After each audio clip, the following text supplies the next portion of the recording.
Hello everyone, welcome back to the channel. Are you guys ready to unlock the full power of MySQL? Then let's deep dive into the second video of this series. In this video, we are going to cover questions like what is MySQL, why are DBMS, and how tables and databases are created, and much more. So firstly, we will open MySQL command line client.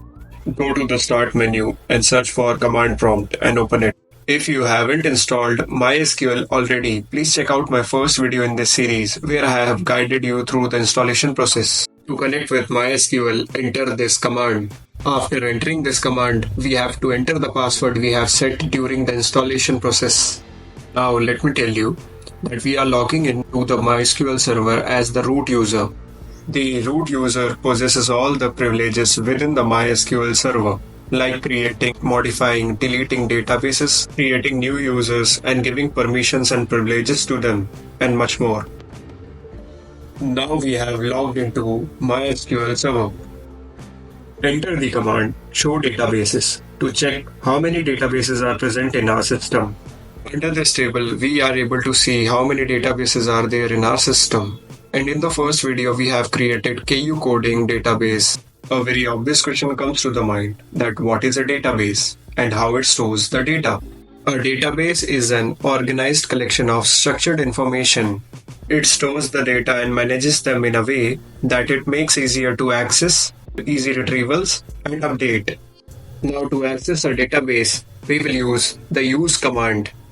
We will get the output as database changed. Now we can access the database. Now we will store the data in database. But how? By using the tables. What are the tables?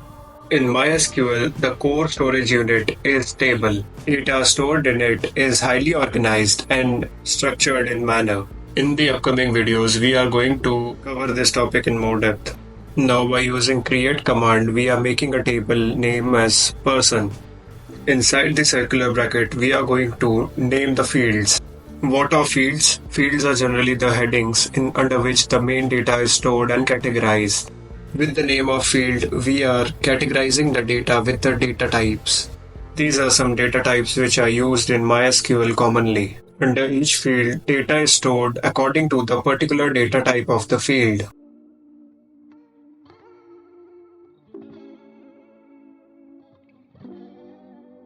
A table has been created now. Now we can see the table by show tables command. We can see that our table has been created under the database KU coding. Let's talk about the various types of data types used in MySQL. First is char data type. It can store up to 255 characters in a string. Size of that particular field is defined after the data type. Like in this example, the name field can store up to 30 characters. Second data type is varchar data type, which can store up to 255 characters of variable string length. Third is int data type, which can store integers of 4 bytes. Show full tables. This SQL command used to display all the list of tables present in the current database in MySQL. It shows the table type. So it is a base table. Basically, the base table means we have stored the data in raw form in these tables. Now again, access to the database by using the use command. Use the database name. To display the table, we have to write select asterisk from, then the table name, semicolon, and press enter. After pressing enter, we are getting empty set because we have not entered any value or data inside our tables. We just have given the field headings. In the very next video, we are going to insert the values inside our table and we are going to create new databases. If you are new to the channel, hit that subscribe button for more such informative content. In between, if you forget any command, then you can go with this command called help. After this command, you can get all the commands in your MySQL directory. Even if you want to know about any specific command, you can write help and then that name of the command.